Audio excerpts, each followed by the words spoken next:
Hello बच्चों, कैसे हैं आप सब। I hope you all are fine. बच्चों, आज हम लोग बर्नौलीज इक्वेशन पढ़ने जा रहे हैं। बर्नौलीज इक्वेशन एक बहुत इंपॉर्टेंट प्रिंसिपल है, बहुत इंपॉर्टेंट थ्योरम है फिजिक्स का। और ये आप लिख लीजिए मेरे से कि ये one of the most important questions बनने वाला है आपके बोर्ड एग्जामिनेशंस के लिए। क्यों? क्योंकि इससे पहले तो 11th में हुआ करता था, बोर्ड में आ ही नहीं सकता था और उसका प्रूफ भी नहीं हुआ करता था, लेकिन इस साल प्रूफ भी दिया हुआ है। और मेरे हिसाब से जैसे वो पैरेलल परपेंडिकुलर एक्सिस थ्योरम है, फेवरेट क्वेश्चंस होते हैं एग्जामिनर के, हर साल सवाल मिलता है, बिल्कुल वैसे ही आपको बर्नौली के ऊपर सवाल मिलेगा। तो बर्नौलीज थ्योरम जो हमारा है ये बहुत इंपॉर्टेंट थ्योरम है और इसको पढ़ाने का ढंग होना चाहिए। अगर इसको प्रॉपर्ली नहीं पढ़ाया जाए तो बच्चा कंफ्यूज होकर के रह जाता है। तो बिल्कुल स्टेप वाइज आपको पढ़ाऊंगा मैं, one of the best lecture देने की कोशिश करूंगा मैं कि आपके दिमाग में बैठ जाए। पूरी कोशिश करूंगा कि आपको अच्छे से अच्छे तरीके से ये मैं समझा पाऊं। ठीक है, चलिए आइए हम क्या करते हैं, बर्नौलीज थ्योरम जो है स्टार्ट करते हैं। क्या है बर्नौलीज थ्योरम? लेकिन उससे पहले कुछ और पढ़ाता हूं। सीधा बर्नौली पे जाएंगे ना तो गड़बड़ हो जाएगी। आओ पहले कुछ और पढ़ते हैं, पहले बेस बनाते हैं इसका। ठीक है, आओ मैं आपको बेस में क्या पढ़ाता हूं। इसमें energy possessed by a fluid in steady flow. अगर कोई फ्लूइड स्टीडीली फ्लो कर रहा है, बताया मैंने स्टीडी का मतलब क्या है। अगर प्रेशर, आपका वेलोसिटी अगर पर्टिकुलर पॉइंट्स पे चेंज नहीं हो रहा है टाइम के साथ में, तो हम कहेंगे वो क्या है, स्टीडी फ्लो है। तो energy possessed bye fluid in steady flow, अगर कोई आपका फ्लूइड है और वो फ्लो कर रहा है, स्टीडीली फ्लो कर रहा है, स्ट्रीमलाइन फ्लो है, तो हम कहेंगे उसके पास तीन टाइप की एनर्जी होती है। यहां पर याद रखिएगा, हम जो फ्लूइड ले रहे हैं वो आइडियल है। आइडियल फ्लूइड का मतलब क्या होता है पता है ना? क्या मतलब होता है? इनकम्प्रेसिबल, इररोटेशनल, समझ में आ गया। उसके बाद बहुत सारी चीजें बताई थी मैंने पहले भी, उसकी विस्कोसिटी 0 होती है, पहले बताया था मैंने आपको ये सारी चीजों के बारे में। तो ये स्ट्रीमलाइन फ्लो होगा और उसके बाद इनकम्प्रेसिबल है, इररोटेशनल है, बिल्कुल स्टार्ट के लेक्चर्स में बताया था। तो आपके पास मान लीजिए कि कोई पाइप है और उस पाइप में क्या हो रहा है, उस पाइप में आपका फ्लूइड जो है वो फ्लो कर रहा है। ठीक है ना, उस पाइप में क्या हो रहा है, आपका फ्लूइड फ्लो कर रहा है। ठीक है, अच्छा सर, ये पाइप में आपका क्या कर रहा है, फ्लूइड फ्लो कर रहा है। अब क्या, ये जो पाइप में आपका फ्लूइड फ्लो करता है, इसके पास कितनी एनर्जी होती है? तो अपने को लगता है कि इसके पास तो 2 ही एनर्जी होगी। अगर इसको हम लोग रेफरेंस लेवल माने तो उसके बाद हाइट की वजह से पोटेंशियल एनर्जी होगी, समझ में आ गया, और चलने की वजह से क्या होगी, काइनेटिक एनर्जी होगी। तो हमको ऐसा लगता है कि जब कोई फ्लूइड किसी पाइप में फ्लो कर रहा है तो उसके बाद 2 ही एनर्जी है, एक काइनेटिक, एक पोटेंशियल। लेकिन ये सत्य नहीं है बाबू, इसमें पूर्ण सच्चाई नहीं है। क्यों नहीं है? इसलिए नहीं है क्योंकि उसके पास 2 नहीं 3 टाइप की एनर्जी होती है। बोलेंगे है तीसरी एनर्जी कौन सी है? वो जो तीसरी एनर्जी है उसको हम लोग कहते हैं प्रेशर एनर्जी। क्या बोलते हैं? Pressure energy. तो जब भी कोई फ्लूइड किसी पाइप में फ्लो कर रहा है, वो स्टीडीली फ्लो कर रहा है, स्ट्रीमलाइन फ्लो कर रहा है, तो it poses 3 types of energies. The first one is kinetic energy, the second one is potential energy and the third one is pressure energy. ठीक है, चलो देखो, kinetic energy, potential energy and third one is pressure energy. सब पे चर्चा करेंगे, सब बताएंगे आपको। ठीक है, तो ये जो एनर्जीज हैं पहले इसके ऊपर चर्चा करेंगे, फिर उसके बाद क्या करेंगे, हम लोग बर्नौलीज इक्वेशन पे जाएंगे या बर्नौलीज थ्योरम पे जाएंगे। ठीक है, एक एक करके सब समझाता हूं। आओ देखो, बहुत सिंपल है। मैंने आपसे कहा ना इसको ढंग होना चाहिए पढ़ाने का, वरना सब गड़बड़ा जाएगा मामला। आओ समझते हैं इसको। सबसे पहला काइनेटिक एनर्जी। काइनेटिक एनर्जी किस वजह से होती है? By virtue of its motion. Energy possessed by a moving fluid by virtue of its motion. ठीक है, ड्यू टू इट्स मोशन भी लिख सकते हो। उसके मोशन की वजह से जो उसके पास एनर्जी है उसको क्या बोलते हैं? काइनेटिक एनर्जी बोलते हैं। काइनेटिक एनर्जी का फॉर्मूला बताना अपने को, क्या फॉर्मूला? काइनेटिक एनर्जी का फॉर्मूला है 12m v square, v is the velocity, volume नहीं है, ध्यान रखना। ए पार्ट देखो मैं क्या निकाल रहा हूं, kinetic energy per unit volume. तो ये क्या होगा, काइनेटिक एनर्जी क्या है, half m v square and this is volume, ये वॉल्यूम है। हाँ, kinetic energy per unit volume, तो ये वॉल्यूम है। वॉल्यूम क्या होता है बताओ जरा, वॉल्यूम क्या होता है? अच्छा, डेंसिटी क्या होती है? डेंसिटी होती है मास पर यूनिट वॉल्यूम, ये होता है। मुझे बताओ वॉल्यूम क्या होता है, या फिर वॉल्यूम को वैसे ही रहने देते हैं, मास को चेंज करते हैं। मास क्या होता है? डेंसिटी इंटू वॉल्यूम, यही होगा ना मास। मास क्या होगा? Density into volume. तो यहाँ पर वॉल्यूम अपनी जगह पर है, ये हो जाएगा हाफ इंटू एम। एम की जगह क्या लिखेंगे? एम की जगह लिखेंगे डेंसिटी इंटू वॉल्यूम, और ये वी स्क्वायर, ये वी तो वेलोसिटी है, ये वी क्या है? वॉल्यूम है। ये वॉल्यूम वॉल्यूम वॉल्यूम खत्म हो गया, तो आपके पास क्या बचेगा? Half rho v square. ये चीज क्या है? ये आपका kinetic energy per unit volume. समझ में आ गया? और नहीं सर आप ये सब क्या करा रहे हैं, अभी समझेगा बेटा, जो स्टेटमेंट लिखाऊंगा ना तब तुमको समझ में आएगा ये सारी चीजें क्यों इतनी इंपॉर्टेंट है। बिल्कुल सिस्टमैटिकली लेके जा रहा हूँ और आपको पूरा डेरिवेशन इंशाल्लाह याद करा दूंगा मैं, ठीक है? ये हो गया। चलो बी पार्ट भी यही कर लेते हैं। बी पार्ट क्या है? Kinetic energy per unit volume के बाद, पर यूनिट वॉल्यूम के बाद हम लोग निकालेंगे पर यूनिट मास। क्या निकालेंगे? Kinetic energy per unit mass. जल्दी बोलो क्या होगा? Half m v square divide by m. M और एम खत्म हो गया, क्या बचेगा? Half v square. This is kinetic energy per unit mass. क्या चीज है ये? Kinetic energy per unit mass. Clear हो गया? चलो अभी खत्म नहीं हुआ है, मैं 3 चीजें डिफाइन करूंगा हर एक एनर्जी में। सॉरी, आओ। तो इसके बाद आओ आगे। सी क्या है? सी है kinetic energy per unit wait, which is equals to half m v square and weight is mg। बच्चों m और m कैंसिल, तो क्या बचेगा बताओ जल्दी से? v square divide by 2g। This v is velocity not volume। समझ में आ गया? This is kinetic energy per unit weight and it is also called as kinetic head. क्या कहते हैं इसको? काइनेटिक हेड, नाम याद रखना। समझ में आ गया? क्लियर है? बाकी सारी रेफरेंसेस निकाल करके दिया है मैंने, जो आपको टर्म्स आने वाले हैं, ठीक है? नेशनल लेवल के इंटरव्यू में भी घबराना नहीं। क्लियर हो गया? ठीक है ना? ये निकाल लिया हमने। चलो ये अपन ने कर लिया। अब इसके बाद आगे बढ़ते हैं। आगे क्या है? सेकंड है अपना पोटेंशियल एनर्जी। पोटेंशियल एनर्जी क्या होती है? पोजीशन की वजह से जो इसके पास एनर्जी होगी फ्लूइड के पास, उसको क्या बोलेंगे? पोटेंशियल एनर्जी बोलेंगे। Energy possessed by a fluid due to its position above the earth's surface, above the earth's surface। समझ में आ गया? Is called as potential energy. उसको पोटेंशियल एनर्जी कहते हैं, वो आप लिख लेना। समझ में आ गया? क्लियर है? चलो भाई, पोटेंशियल एनर्जी का फॉर्मूला तो याद ही होगा, ये फॉर्मूला तो याद है ना, mgh। चल भाई, अर्थ सरफेस के ऊपर क्या होगा? mgh होगा। 3 चीजें निकालनी है। Potential energy per unit volume, जल्दी बोलो क्या होगा? mgh अपॉन वॉल्यूम, जल्दी बोलो। Density volume, gh upon volume, volume volume cancel, rho g h। This is potential energy per unit volume. Second part is potential energy per unit mass. जल्दी बोलो, mgh upon m, mm cancel, क्या बचेगा? gh। पता है ना क्या लिखना है? पोटेंशियल एनर्जी पर यूनिट मास।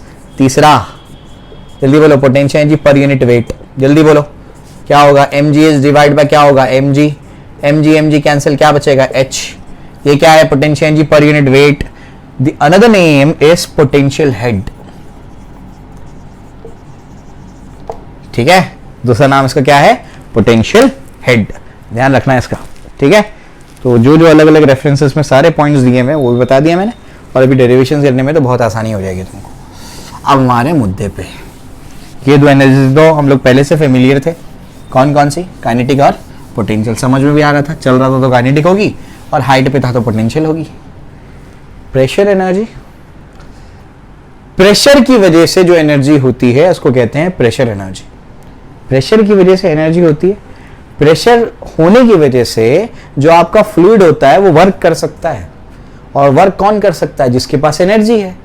इसी वजह से फ्लूइड के पास एक और एनर्जी होती है, इसको बोलते हैं प्रेशर एनर्जी। मैं समझाता हूं।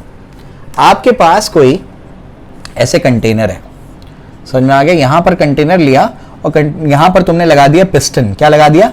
पिस्टन लगा दिया। ठीक है, ये लगा हुआ पिस्टन, यहां पर भरा हुआ है फ्लूइड। अब फ्लूइड होने की वजह से यहां पर क्या होगा? प्रेशर होगा। अब ये प्रेशर यहां पर लगेगा, प्रेशर लगने की वजह से ये जो पिस्टन है वो यहां मूव हो जाएगा। समझ आ रहा है? ये यहां से इतना क्या करेगा? ऐसे मूव कर जाएगा। ये क्या बात हुई? ए से बी पे चला गया। ये फोर्स लगा, प्रेशर की वजह से फोर्स लगा, और फोर्स लग करके डिस्प्लेसमेंट हो गया। अगर फोर्स लग करके डिस्प्लेसमेंट हुआ तो वर्क हुआ, और वर्क करने के लिए एनर्जी चाहिए। वो एनर्जी आई कहां से? प्रेशर की वजह से। समझ आया? तो इसी वजह से जो लिक्विड के पास प्रेशर होता है उसके पास प्रेशर एनर्जी भी होती है। समझ में आ रहा है? ठीक है ना? चलो भाई, तो तीसरी एनर्जी क्या है आपकी? Pressure energy. What is pressure energy? Pressure energy जो है आपका वो है एनर्जी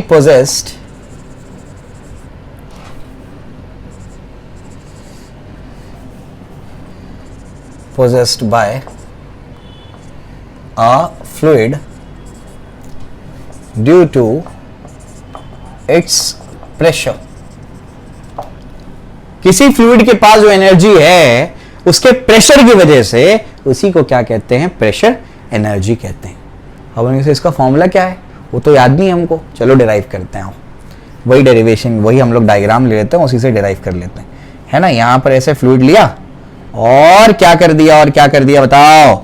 और क्या कर दिया? इसको ऐसे यहां से, ये अपना पिस्टन लगा हुआ था, और ये जो अपने पिस्टन महाशय है, ये पिस्टन महाशय यहां पहुंच गए। समझ में आ गया? ये इधर पे पहुंच गए। समझे? यहां से यहां तक जाने में it is travelled delta x. कितना ट्रेवल कर लिया? डेल्टा या एक्स बोल दो। कितना ट्रेवल कर लिया उसने? एक्स ट्रेवल कर लिया। और यहां पर लग गया प्रेशर। वही प्रेशर की वजह से फोर्स लगा, क्योंकि यहां पर क्या था? फ्लूइड। फ्लूइड के पास प्रेशर था, प्रेशर ने फोर्स लगाया, और फोर्स लगाने की वजह से डिस्प्लेस हुआ। डिस्प्लेस हुआ मतलब क्या हुआ? Work done. और वर्क डन कौन करता है? जिसके पास एनर्जी होती है। ठीक है ना? चलो भाई, ये अपने को समझ में आ रहा है। तो ये अपना जो है यहां पहुंच चुका है फ्लूइड, और ये पिस्टन तो आगे बढ़ चुका है। तो अपने को क्या करना है? अपने को निकालना है वर्क डन। कितना वर्क डन किया? वर्क डन कितना किया? वर्क डन का फॉर्मूला होता है फोर्स इनटू डिस्प्लेसमेंट। समझ आ रहा है क्या बोल रहा हूं मैं? वर्क डन का फॉर्मूला क्या होगा? Force into displacement. Force, pressure क्या होता है? प्रेशर होता है फोर्स अपॉन एरिया।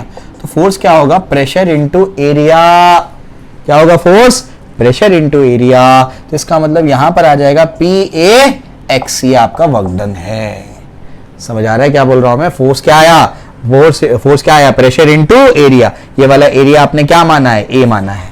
तो ये आपका प्रेशर इनटू एरिया क्या मिलेगा? आपको फोर्स मिलेगा। लेकिन A इंटू एक्स क्या है? एरिया इंटू लेंथ क्या है? ये तो वॉल्यूम होता है। तो therefore work done is equal to क्या होगा? PV। समझ आ रहा है क्या बोल रहा हूं मैं? कितना वर्क डन किया उसने? P इंटू V का वर्क डन किया उसने। बात समझ में आ रही क्या बोल रहा हूं मैं? क्लियर है? And this work done is stored in the form of pressure energy. समझ में आ गया? This work done is stored in the form of pressure energy of the fluid। तो therefore प्रेशर एनर्जी का फॉर्मूला बताओ जल्दी से। प्रेशर एनर्जी का फॉर्मूला आया आपका P into v. This is pressure energy. समझ में आ गया? ये आपकी प्रेशर एनर्जी हो गई। ये आपको डिराइव भी करा दिया मैंने, और इसको अच्छे से याद रखना, न्यूमेरिकल्स वगैरह में काम आएगा तुमको ये सब। ठीक है? चलो रब कर देते हैं। आओ, अब तो तुमको पता है ना 3 चीज क्या करनी है। फटाफट बोलो। प्रेशर एनर्जी पर यूनिट मास, पर यूनिट वॉल्यूम, पर unit wait. Pressure energy per unit, बोल जल्दी से। प्रेशर एनर्जी पर यूनिट, पहले क्या करते हैं? पर यूनिट वॉल्यूम कर लेते हैं। क्या आया? PV आया। V और V कैंसिल, क्या आया? प्रेशर। ये आपका जो एक्सेस प्रेशर था वही आया ये।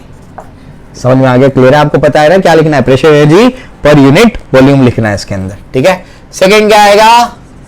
Pressure energy per unit mass. जल्दी बोलो, पीवी अपॉन क्या हो जाएगा? एम हो जाएगा। समझ में आ रहा है क्या बोल रहा हूं मैं? फिर उसके बाद मास को क्या लिख सकते हो? मास को लिख सकते हो density into volume.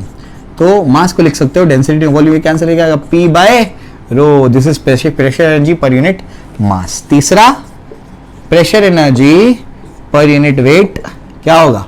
PV divide by क्या होगा? mg। फटाफट बोलो क्या करना है? B P V rho g, I am sorry rho v g, ये दोनों कैंसिल, तो पी अपॉन क्या होगा? रो जी। ये क्या है? Pressure energy per unit wait. समझ में आ गई बात? ऐसे करना है बच्चों, ये इतना आसान है। क्लियर हो गया? सब चीजें डिफाइन कर दी, नई नई चीजें बता दी। अब आ जाओ हमारे बर्नौली भैया के पास, ठीक है।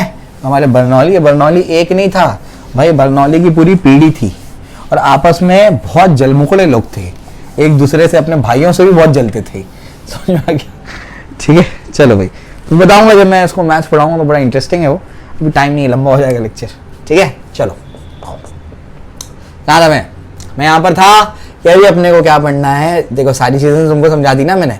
अब बर्नौली का इक्वेशन पढ़ते हैं, ठीक है। मैंने कहा आपसे one of the most important derivation, समझ में आ गया? इस साल के लिए बहुत इंपॉर्टेंट डेरिवेशन है आपके लिए, ठीक है। चलो, तो बर्नौली इक्वेशन जब आपको डिराइव करनी है तो आपको कुछ स्टेप्स को फॉलो करने हैं।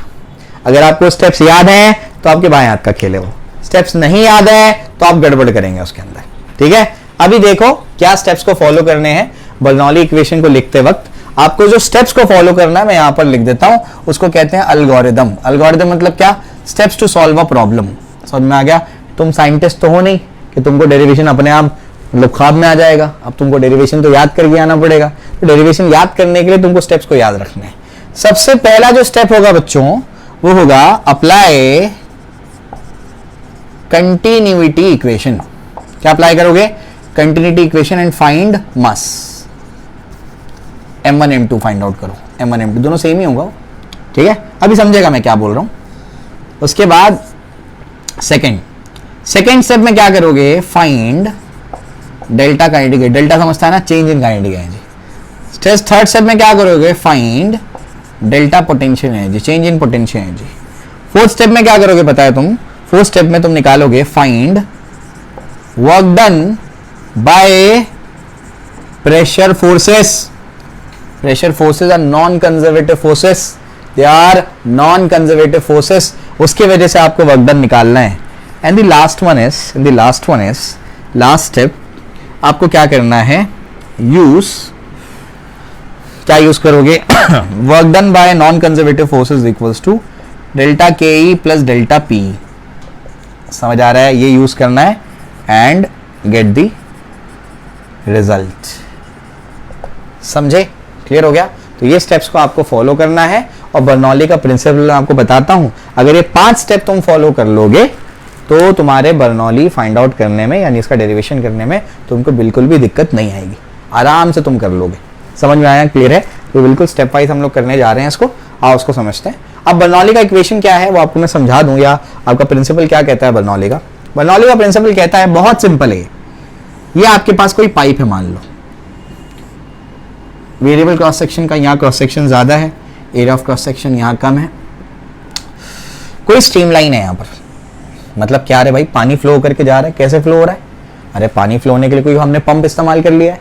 समझ आ रहा है? वो यहाँ से क्या कर रहा है? प्रेशर अप्लाई कर रहा है, पानी यहाँ से वहां जा रहा है। समझे? क्लियर है? चलो भाई, तो यहाँ से हमारा जो है ये h1 हाइट पे है और ये यहाँ से यहाँ तक जो है वो h2 हाइट पर है। और ये जो आपका स्ट्रीमलाइन है, वो ऐसे ट्रैवल करके वहां तक जा रहा है। ठीक है सर, समझ में आ रहा है। अब ध्यान से सुनना, ये आपसे क्या कहता है बर्नौली प्रिंसिपल? बहुत सिंपल है। ये आपसे कहता है कि जब ये स्ट्रीमलाइन है मतलब कोई पार्टिकल जा रहा होगा, अगर पार्टिकल जा रहा है वो फ्लो कर रहा है। अब मैंने आपको अभी बताया कि जब कोई पार्टिकल फ्लो करता है ना, पाइप में फ्लो करता है, तो उसके पास 3 एनर्जी होती है। कौन कौन सी? काइनेटिक एनर्जी, पोटेंशियल एनर्जी और प्रेशर एनर्जी। तो आपसे कहता है ये वाला प्रिंसिपल कि अगर ये कोई पॉइंट 1 है, इस पे तीनों एनर्जी का जो सम होगा, अगर वो सम करेंगे यानी kinetic energy, potential energy, pressure energy, उसका सम अगर 10 आ रहा है तो अगर यही स्ट्रीम लाइन पे कोई दूसरा पॉइंट लेंगे आप, पॉइंट नंबर 2, तो उस पर भी तीनों एनर्जी का जब आप सम करेंगे ना, तो तब भी क्या आएगा, 10 आएगा। यही है बर्नौली प्रिंसिपल, जितनी एनर्जी पहले उतनी एनर्जी बाद में। यही तो कंजर्वेशन ऑफ एनर्जी की बात कर रहा है। तो कोई बहुत बड़ी बात कर दी है उसने? कोई बहुत बड़ी बात नहीं की है उसने, वो सिर्फ कंजर्वेशन ऑफ एनर्जी के बारे में बात कर रहा है कि अगर आप क्या करो, कोई पाइप में कोई स्ट्रीम लाइन, कोई एक स्ट्रीम लाइन लेना है, एक स्ट्रीम लाइन ये और एक स्ट्रीम लाइन ये, एक इसका पॉइंट लिए और एक इसका पॉइंट लिए, नहीं लगा सकते बर्नौली इक्वेशन। एक ही स्ट्रीम लाइन की बात करेगा।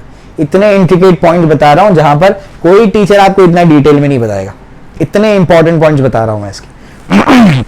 तो अगर बर्नौली इक्वेशन लगानी है किसी एक पर्टिकुलर पाइप में, तो एक ही स्ट्रीम लाइन लेनी पड़ेगी, उसी एक ही स्ट्रीम लाइन के 2 पॉइंट्स लेने पड़ेंगे आपको।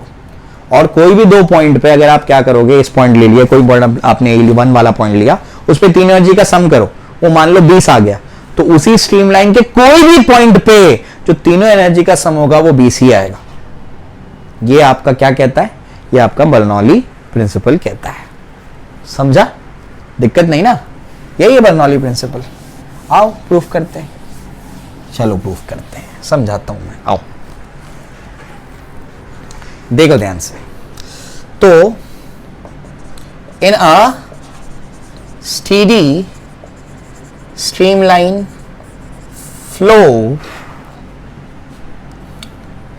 द सम ऑफ, मैं एक बिल्कुल सिंपल स्टेटमेंट दे रहा हूं आपको, the sum of kinetic energy, potential energy and pressure energy. अलग अलग के स्टेटमेंट्स होते हैं, सबसे आसान वाला दे रहा हूं मैं। The sum of kinetic energy, potential energy, pressure energy per unit volume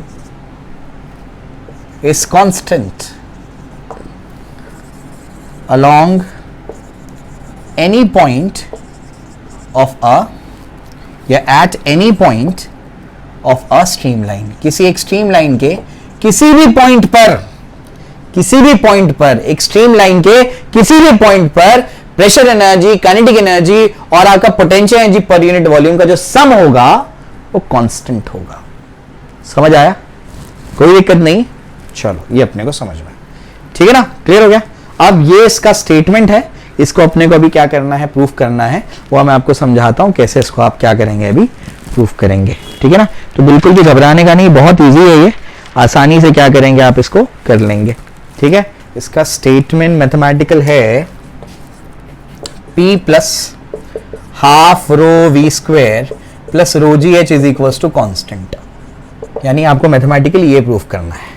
समझे? क्लियर है? तो बिल्कुल भी घबराना नहीं है। ये 5 स्टेप अपने दिमाग में बैठाओ, ये 5 स्टेप आपको फॉलो करने हैं और बर्नौली इक्वेशन को आपको प्रूफ करना है, ठीक है? क्लियर हो गया? चलो आ जाओ। ये आपको मैंने स्टेटमेंट बता दिया। ये स्टेटमेंट आप लिखो कि दुनिया में किसी की मजाल है आपको गलत दे दे। कैसे गलत देगा?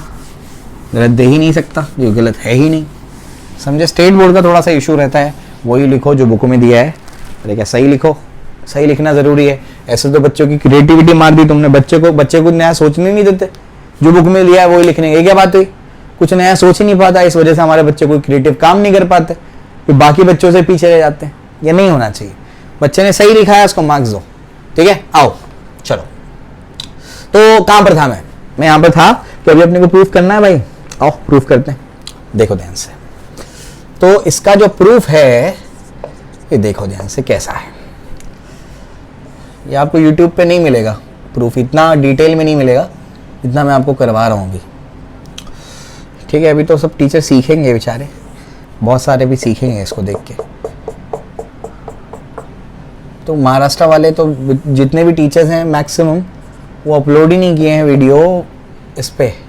क्यों नहीं किए हैं? क्योंकि स्टेट में था ही नहीं। तो 12th के चैप्टर आते हैं तो वो भी स्टेट में था नहीं, तो वो अपलोड नहीं किए हैं अभी सब सीख रहे हैं, उसके बाद अपलोड करेंगे, ठीक है? तो यहाँ से इसके सेंटर से अपन ने क्या कर दिया, इसके सेंटर से अपन ने क्या कर दिया, ये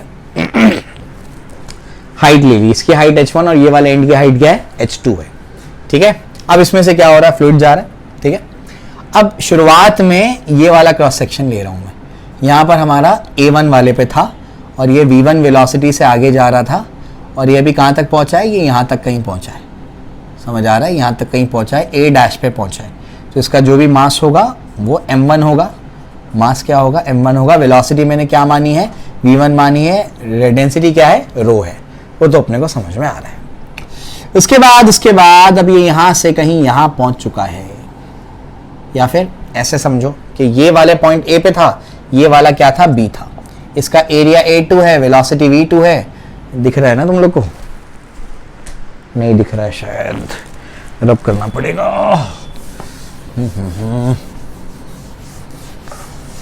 मैं थोड़ा सा इसको नीचे बनाता हूं ताकि तुम लोगों को समझ में आए कि हो क्या रहा है। तो अभी इसका प्रूफ देना ना अपने को, तो प्रूफ देने के लिए इसका डायग्राम पहले बनाना पड़ेगा, और डायग्राम बनाते हैं। तो डायग्राम में क्या है, ये ऐसा है, ये ऐसा है, H1 H2,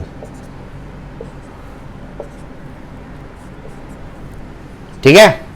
चलो भाई, तो ये अपने को समझ में आ रही बात। इसके बाद आगे क्या है, देखो ध्यान से। अब क्या है, इसके बाद अपन क्या करेंगे, अपन यहां पर देख रहे हैं कि फ्लूइड क्या कर रहा है, अपना फ्लो कर रहा है। अलग अलग क्रॉस सेक्शन है। यहां पर जो क्रॉस सेक्शन है हमारा, वो क्रॉस सेक्शन क्या है, A1 है, ठीक है। यहां पर जो वेलोसिटी है बच्चों, वो क्या है, V1 है, और डेंसिटी क्या है, रो है। यहां से फ्लूइड बढ़ता हुआ कहां पहुंचा है, ऐसे यहां तक पहुंचा है। समझ में आ गया, क्लियर है? चलो भाई, तो यहां से बढ़ता हुआ यहां तक पहुंचा, और ये जो है इसका मास अपन ने क्या माना है, इसका मास अपन ने m1 माना है, ठीक है। जब ये यहां पर था तो ये वाला पार्ट यहां पर था। आगे का कोई फ्लूइड का पार्ट क्रॉस सेक्शन लिया मैंने, ये वाला आपका क्रॉस सेक्शन लिया मैंने। इसका एरिया क्या है, A2, वेलोसिटी यहाँ पर क्या थी, V2 फ्लूइड की, और डेंसिटी क्या है, ρ2। और जब ये यहाँ से A से A' पे पहुंचा, तो ये B से कहाँ पहुंचेगा, ये B से कहीं कहाँ पहुंचेगा, B' पे पहुंचेगा। B से कहाँ पहुंचेगा, B' पे पहुंचेगा। समझ में आ गया, ठीक है ना। तो ये अपना B', ये वेलोसिटी V2, और ये कहाँ पहुंचा है, B' पे पहुंचा। और ये वाला मास क्या होगा, m2। बताया मैंने पहले भी, m1 m2 इक्वल होंगे, मैं पहले ही प्रूफ करवा चुका हूँ, ध्यान रखना है, ठीक है। चलो भाई, तो इस तरीके से ऐसा, यानी ये पहले ऐसे था, ऐसे था, समझ आ रहा है क्या बोल रहा हूँ मैं, ऐसे था। उसके बाद डेल्टा टी टाइम में यहाँ तक पहुंच गया, क्लियर हो गया, ठीक है ना। ऐसा है, ये अपने को समझ में आ रहा है। तो सबसे पहला क्या स्टेप बताया तुमको मैंने, सबसे पहला स्टेप आपको लगाना है by continuity equation. Continuity equation क्या होता है, continuity equation is A1 V1 equals to क्या होगा, A2 V2। ये आपका कंटिन्यूटी इक्वेशन है, ये तो आप लोग जानते ही हैं। ये आया कहाँ से था, वो आप लोग को याद है ना, कहाँ से आया था, ये आया था आपके M1 इक्वल्स टू M2 से। ऐसे ही तो आया था, M1 इक्वल्स टू M2 से आया था। M1 आपको पता है क्या है, क्या होता है, बताओ जल्दी से, कैसे लिखोगे इसको, जल्दी बोलो, कैसे लिखोगे। आपको पता है मास को क्या लिख सकते हैं, मास को लिख सकते हैं density into volume, density into volume. Volume की जगह क्या लिखोगे, A1 इंटू वॉल्यूम को क्या लिखोगे, एरिया इंटू डिस्टेंस, यानी इंटू डेल्टा V इंटू क्या होगा, T1। ऐसे नहीं, डेल्टा V नहीं, V1 इंटू डेल्टा T। समझ में आ गया, इज इक्वल्स टू, यहां पर क्या हो जाएगा, ये दोनों के लिए टाइम सेम है। यहां से यहां तक जाने में डेल्टा T टाइम लगा, तो यहां से यहां तक जाने में भी डेल्टा T टाइम लगा है फ्लूइड को, ठीक है। उसके बाद ये आपका रो है, फिर ये हो जाएगा आपका, यहाँ पर क्या हो जाएगा, rho into A2 into V2 into delta T। तो मैं आगे उसको काट भी सकते हो, लेकिन काटना नहीं, क्योंकि आगे मुझे काम आएगा ये स्टेप, ठीक है। इसको वन A दे देता हूँ उसको मैं, 1 यहाँ दे दिया ना, तो इसको A दे दिया मैंने, ठीक है। कंटिन्यूटी इक्वेशन तो यही बोलता है, मास जितना मास आएगा उतना मास जाएगा, क्लियर हो गया। इससे पहले कंटिन्यूटी वाला पार्ट देखो, वरना गड़बड़ हो जाएगी, ठीक है, वरना तुम समझ नहीं पाओगे इसको। आगे चलते हैं, आगे क्या है, नेक्स्ट पार्ट में क्या करना है, अभी हम लोग को निकालना है change in kinetic energy. Change इन क्या निकालना है, काइनेटिक एनर्जी। समझ में आ गया, सब लिख लोगे ना तुम लोग, A2 area of cross section है, V2 यहाँ की वेलोसिटी है, रोज की डेंसिटी है, मास M2 है, सब लिख लेना भाई, इतना तो तुमको आना चाहिए अभी। तो डेल्टा के ही मुझे क्या करना है, अब निकालना है। तो अगर मुझे डेल्टा के ही निकालना है तो कैसे निकालूंगा, के फाइनल माइनस के इनिशियल, ऐसे निकालूंगा। के फाइनल क्या होगा, ये हो जाएगा हाफ m, बोलो जल्दी से, के फाइनल मतलब K2 सेकेंड वाले पॉइंट पे, ये 1 वाला पॉइंट है ना, तो यहां पर क्या होगा, ये सेकेंड वाला पॉइंट, ये 1 वाला पॉइंट, तो K2 माइनस क्या होगा, K1। तो क्या लिखूंगा, हाफ m V2 का स्क्वायर, M2 लिख दूं, माइनस क्या हो जाएगा, हाफ m V1 का स्क्वायर। समझ में आ गया, M1 लिख दूं उसको, लेकिन M1 M2 तो सेम है, हम जानते हैं, मैंने आपको स्टार्ट में बताया M1 इक्वल टू M2 है, जितना मास आएगा उतना मास जाएगा। अच्छा, तो हाफ m को कॉमन ले सकते हैं, अंदर क्या हो जाएगा v2 square minus v1 square. ये वॉल्यूम नहीं है, वेलोसिटी है, ध्यान रखना, since m1 equals to m2 by equation of continuity. समझ में आया? चलो भाई, चेंज इन काइनेटिक एनर्जी हमने निकाल लिया। अब क्या करना, अब क्या करना है, अब निकालना है चेंज इन पोटेंशियल एनर्जी। ठीक है, ये रब कर दूं क्या? रब कर देता हूँ उसको भी, मुझे ज़रूरत लगेगी तो फिर बना देंगे, अभी फिलहाल जो है उसको देखते हैं। ठीक है, चेंज इन काइनेटिक एनर्जी अपने पास आया हाफ m v2 का square minus half m v1 का स्क्वायर। ठीक, थर्ड स्टेप में क्या करना है बोलो जल्दी। थर्ड स्टेप में निकालना है चेंज इन पोटेंशियल एनर्जी। तो बताओ, potential energy at 2 minus potential energy at 1, change तो ऐसे ही निकालते हैं, final potential energy minus initial potential energy. m2gh2 minus m1gh1, क्या कॉमन आएगा जल्दी से बोलो, mg कॉमन, अंदर क्या बच जाएगा h2 माइनस h1। रीजन क्या है, since m1 is equals to m2। समझ में आ गया? h2 आपको पता है ना कौन सी हाइट है, ये वाली हाइट क्या थी h2 थी, ये वाली हाइट क्या थी h1 थी, ग्राउंड से लिया अपन ने। समझ में आ गया? तो चेंज इन पोटेंशियल एनर्जी भी बच्चों अपन ने निकाल लिया। ठीक है, चलो भाई चौथे स्टेप पे आ जाओ। चौथा स्टेप क्या है, बहुत अहम स्टेप है ये, समझने की कोशिश करो उसको। अभी यहां पर अभी आपको क्या निकालना है, work done by pressure forces. ये कैसे निकालेंगे आप, मैं आपको समझाता हूं। ये आपको निकालना है work done by pressure forces. इसको समझने की कोशिश करो। अभी जो मैं आपको बताने की कोशिश कर रहा हूं, मैं आपको लिख के देता हूं, यहां पर टीचर एक्सप्लेन नहीं करता है चीज को, बोलता है इसको याद कर लो। ठीक है, लेकिन बच्चों को एक्सप्लेन किया जा सकता है, ये मैं कोशिश करता हूं उसको एक्सप्लेन करने की। ठीक है, आप कहीं से भी मैच कर लो पूरे यूट्यूब पे, ये वाला पॉइंट प्रॉपर्ली एक्सप्लेन नहीं होता है। मैं बताता हूं इसमें क्या है, देखो समझो। ये आपके पास ऐसा कुछ है, ऐसा है, ये आपका पाइप है, ये h1 हाइट पे, ये h2 हाइट पे है ना। और क्या होगा, समझने की कोशिश करो कि यहां पर क्या हो रहा है, आपका प्रेशर लग रहा है ना। प्रेशर लगने की वजह से ही तो ये फ्लूइड आगे बढ़ा ना, यहां से यहां तक पहुंचा। समझ आ गया? अब समझो जरा, यहां पर कितना प्रेशर लग रहा है या कितना फोर्स लग रहा है, तो मैं बोलूंगा यहां पर P1 लगा था प्रेशर। कितना प्रेशर लगा था? P1। तो फोर्स कितना लगेगा बताओ? प्रेशर क्या होता है, फोर्स अपॉन एरिया। समझ आ रहा है क्या बोल रहा हूं मैं? तो अगर मुझे फोर्स निकालना है तो फोर्स 1 क्या होगा, pressure into area, P1 into A1, ये मेरे पास फोर्स आ जाएगा। क्लियर हो गया? कोई दिक्कत नहीं। कैसे आया, यहां पर फोर्स कौन लगा रहा है, पंप लगा रहा है, मैंने यहां पर पंप लगा के रखा है। पंप क्या कर रहा है, यहां पर लिक्विड को अंदर की तरफ ढकेल रहा है। समझे? क्लियर हो गया? अब क्या, अब यहां पर जो है ये आपका जो फ्लूइड है, ये यहां से कहां पहुंचा, ये कहीं यहां पर था B पर, B से कहां पहुंचा, B डैश पे पहुंचा, यहां पे पहुंचा। यहां पर जो फोर्स लगेगा ना बच्चों F2, वो उल्टे डायरेक्शन में होगा, P2 इंटू A2। ये पॉइंट एक्सप्लेन नहीं कर पाते हैं टीचर्स कि ये उल्टे डायरेक्शन में क्यों आ रहा है ये फोर्स। ये मैं आपको समझाता हूं, देखो ध्यान से। आपके पास कोई क्या है, मान लो कोई ऐसी सरफेस है और आपके पास एक मान लो जेट है, जैसे वो फायर ब्रिगेड वाले के पास जेट होता है ना। अब क्या, ये जब यहां पर आकर के देखो, ये जो फ्लूइड आकर के यहां पर इसको टक्कर मारेगा तो फोर्स तो उधर ही लगाएगा ना। ये अगर कोई मेरे पास दीवार है तो दीवार पे क्या करेगा, उधर सामने ही फोर्स लगाएगा। तो ये कौन सा है, ये आने वाला लिक्विड है। ये क्या है, आने वाला लिक्विड। समझ में आ गया? ये आने वाला मास कह लो। आने वाला मास क्या करेगा, उसी डायरेक्शन में फोर्स लगा रहा है। समझे? लेकिन ध्यान से देखो, जो सरफेस सामने है उस पे जो मास आने वाला है वो तो उस पे वहां फोर्स लगा रहा है, लेकिन जो फायर ब्रिगेड वाला, जो हमारा फायरमैन है, उसने जो उसको पकड़ा हुआ है ना पाइप को, उसके पाइप से तो क्या है, वो जाने वाला फ्लूइड है, उससे तो फ्लूइड जा रहा है। तो बताओ पाइप कहां जाता है, पीछे की तरफ जाता है। समझे क्या बोल रहा हूं मैं? इसका मतलब जाने वाला फ्लूइड क्या करता है, ऑब्जेक्ट पे पीछे की तरफ फोर्स लगाता है, और आने वाला क्या करता है, ऑब्जेक्ट पे उसी डायरेक्शन में फोर्स लगाता है। ये याद रखो तुम। अब देखो, तो आने वाला है ना, आने वाला लिक्विड है, ये तो उसी डायरेक्शन में फोर्स लगाएगा, लेकिन यहां से तो निकल रहा है ना। जब ये जाने वाला फ्लूइड है तो ये उल्टे डायरेक्शन में फोर्स लगाएगा। समझ आ रहा है? तो याद कर लेना, ठीक है ना।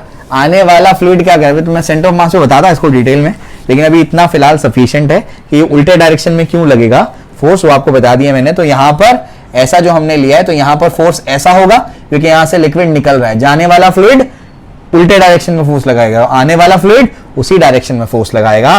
तो work done due to pressure forces, वो आपको अब निकालना है। तो कैसे निकालोगे ये, बोलो भाई, work done bye 1 minus work done 2, ये समझा क्यों? Work done 1 minus work done, minus क्यों आया?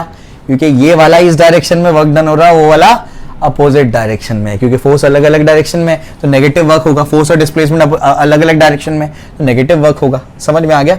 तो इस तरीके से हमारे पास ये आ जाएगा, वर्क डन 1 माइनस क्या हो जाएगा, वर्क डन 2 हो जाएगा।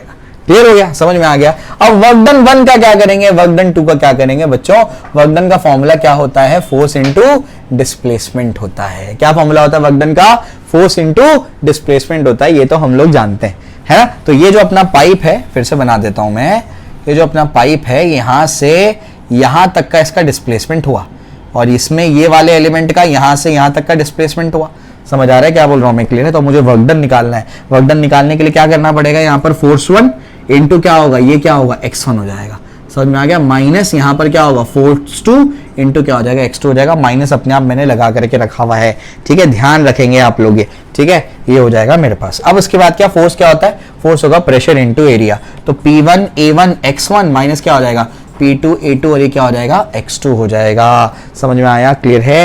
ये मुझे समझ में आ जाता है। अब इसके बाद क्या होगा, इसके बाद अब समझने की कोशिश करो, यहां से कुछ कॉमन आ सकता है क्या?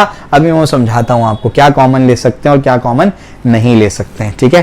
तो ये अपने को समझ में आ गया। इसको अपन अभी रब कर देते हैं।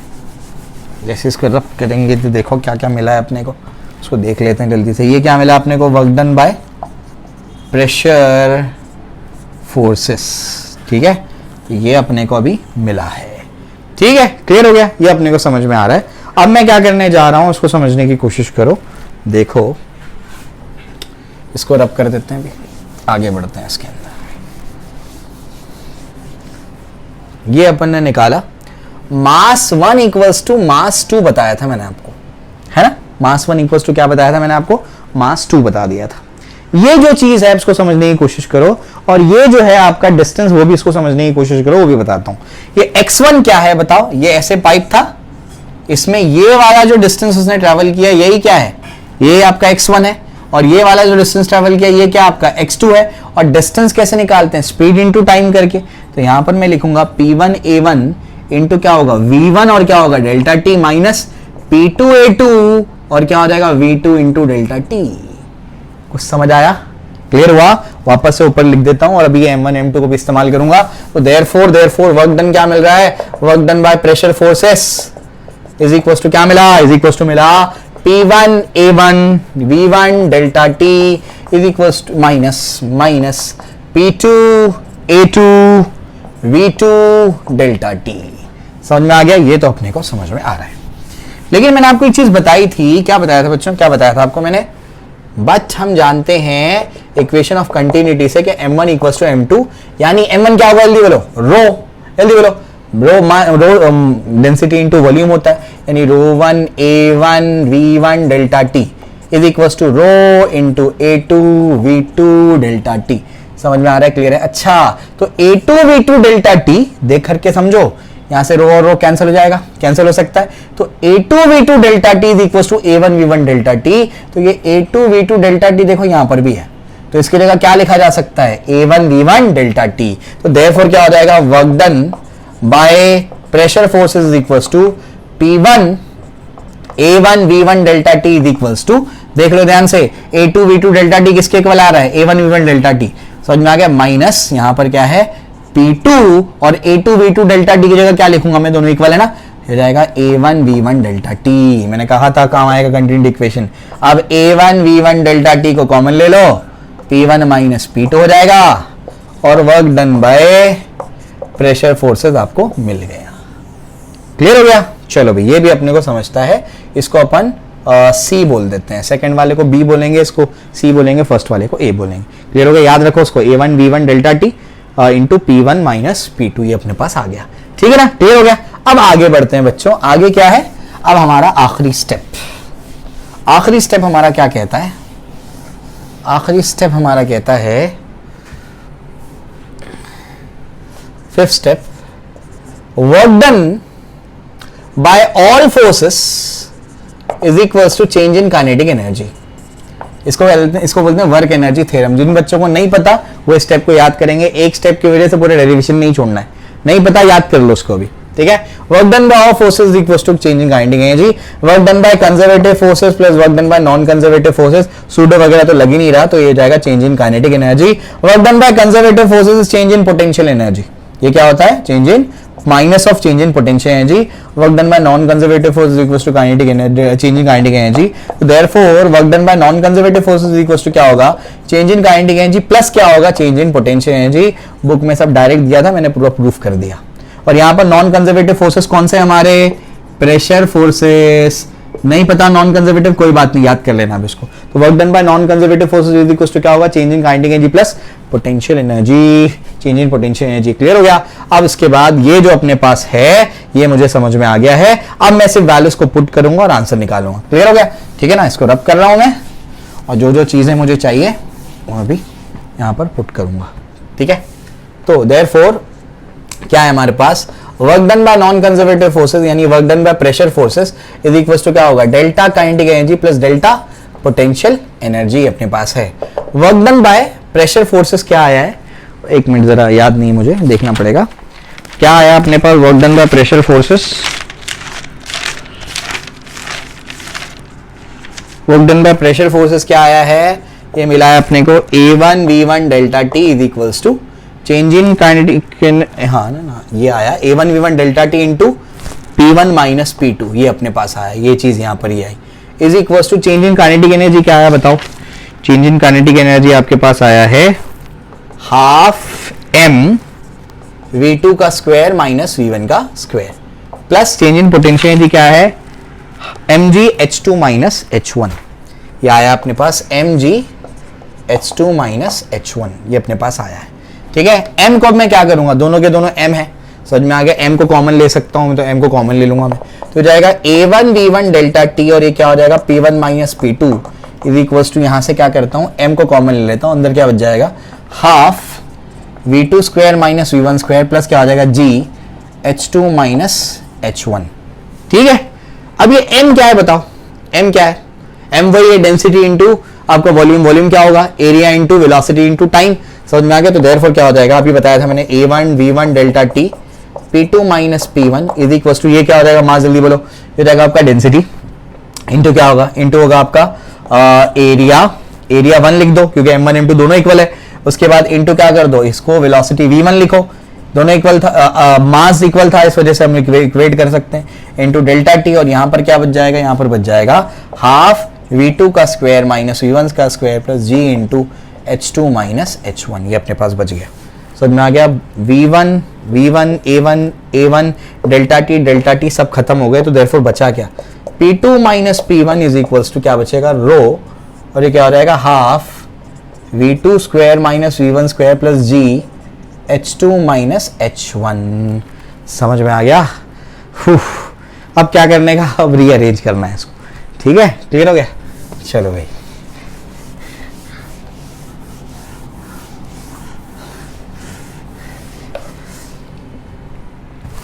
चलो, देयरफॉर क्या हो जाएगा P2 minus P1 is equal to, पहले रो को अंदर भेजो, रो उसके बाद क्या है by 2 V2 square minus V1 square plus row G by 2 H2 minus H1, ये अपने पास है रो G, हाँ G बाई 2 नहीं रो G, ठीक है। अब क्या करो, इसको पहले अंदर भेजो, हाफ रो V2 का square minus half rho V1 का स्क्वायर प्लस रो G H2 minus rho G H1, therefore क्या होगा P2 माइनस P1, ठीक है। अब इसको 1 वाले को एक साइड पे कर दो, 2 वालों को एक साइड पे कर दो, क्या हो जाएगा बताओ, देयरफॉर P2 पहले वो इधर लिख देते हैं P2, फिर क्या होगा बताओ रो G H2 और ये अपने पास आ जाएगा, ठीक है ना, क्लियर हो गया। चलो ये भी है P2 आ जाएगा और वहां पर क्या आ जाएगा अपने पास, सही लिखा है ना, बराबर सब सही लिखा है, ये बराबर था, ये भी बराबर था, ठीक है P2 और यहां पर क्या हो जाएगा, यहां पर आपके पास आ जाएगा माइनस रो G, आपके पास क्या है, कुछ गड़बड़ हो रही है साइन में क्या गड़बड़ हो रही है, सब बराबर है अपना, हाँ P2 minus V1 row by 2 V2 का स्क्वायर माइनस V1 का स्क्वायर फिर रो G H2 माइनस H1, ठीक है ना। तो यहाँ पर क्या करते हैं, इसको पहले यहाँ भेज देता हूँ मैं, माइनस क्या हो जाएगा हाफ रो V2 का स्क्वायर फिर क्या हो जाएगा माइनस और क्या हो जाएगा रो G H2, ठीक है। यहां पर गड़बड़ कर दी ना, ये P1 माइनस P2 है। हाँ, ये P1 माइनस P2 है, अगर पीछे गलत होगा तो सही कर लेना उसको। P1 माइनस P2 है, ये गड़बड़ हो रही है, ठीक है। तो यहाँ पर क्या हो जाएगा, ये आपका P1 है, और अभी 1 वालों को एक साइड पे कर लो। ये P1 है, ये रो जी H1 है, और ये रो V1, तो P1 plus rho g H1 plus half रो V1 का स्क्वायर इज इक्वल्स टू, यहाँ पर देखो अब क्या आएगा, यहाँ पर तो P2 चले जाएगा, प्लस क्या हो जाएगा, रो जी H2, ये आपका रो जी H2 प्लस क्या है, हाफ रो V2 का स्क्वायर।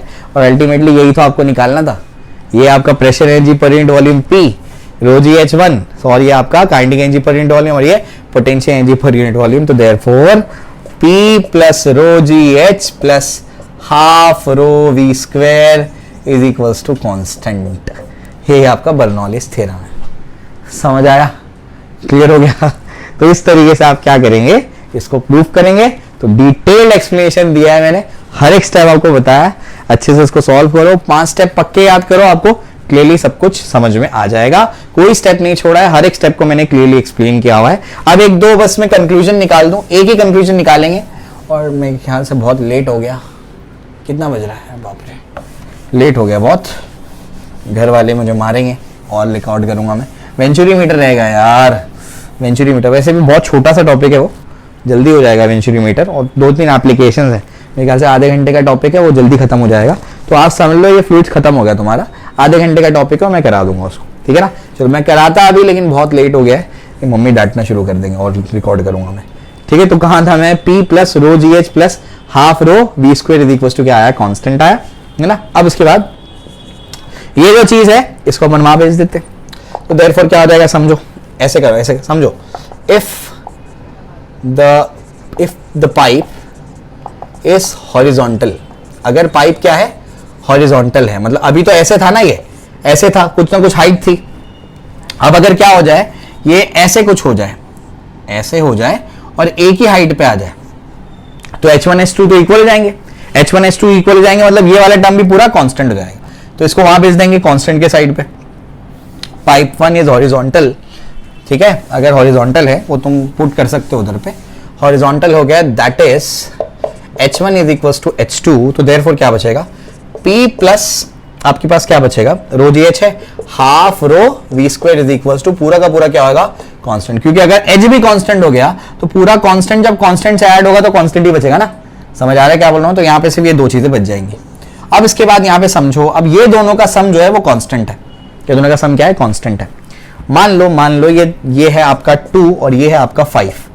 अगर वेलोसिटी कम हो जाए, वेलोसिटी क्या हो जाए, दोनों मिलाकर कितना होगा, 7 होगा, है ना। अगर वेलोसिटी क्या हो जाए, वेलोसिटी 3 हो जाए, 5 से 3 हो जाए, लेकिन इन दोनों का सम तो कांस्टेंट रहना चाहिए, 7 ही आना चाहिए। तो मुझे बताओ प्रेशर कितना होगा, प्रेशर कितना होगा, प्रेशर कितना होना पड़ेगा, 2 से 4 पे जाना पड़ेगा। मतलब अगर वेलोसिटी कम होती है तो प्रेशर बढ़ेगा, अगर प्रेशर कम होता है तो वेलोसिटी बढ़ेगी, लेकिन दोनों का सम कितना होगा, सेम रहेगा, वो कांस्टेंट रहेगा। तो याद रखना, ये बहुत इंपॉर्टेंट है, कल के एप्लीकेशन में मैं आपको कराऊंगा ये, कि जब क्या होगा, प्रेशर बढ़ेगा, जब वेलोसिटी बढ़ेगी तो प्रेशर कम हो जाएगा, और अगर जब वेलोसिटी कम होगी तो प्रेशर बढ़ जाएगा। याद रखना इस चीज को, बहुत इंपॉर्टेंट है, ठीक है। वो आपको यहां से कंक्लूड करके बता दिया मैंने, तो डिटेल्ड आपको इसका मैंने प्रूफ दे दिया। कुछ अगर नहीं समझा हो तो मुझे कमेंट सेक्शन में बताइए। वैसे मैंने सारी चीजें कवर करने की कोशिश की हैं, फिर भी बहुत सारा इंप्रूवमेंट का स्कोप होता है, कोई परफेक्ट नहीं होता, मैं भी परफेक्ट नहीं हूं, कोई भी परफेक्ट नहीं होता। तो अगर इसमें आपको कुछ नहीं समझा हो तो मुझको बताएं, मैं इसको इंप्रूव करने की कोशिश करूंगा आगे के लेक्चर्स में।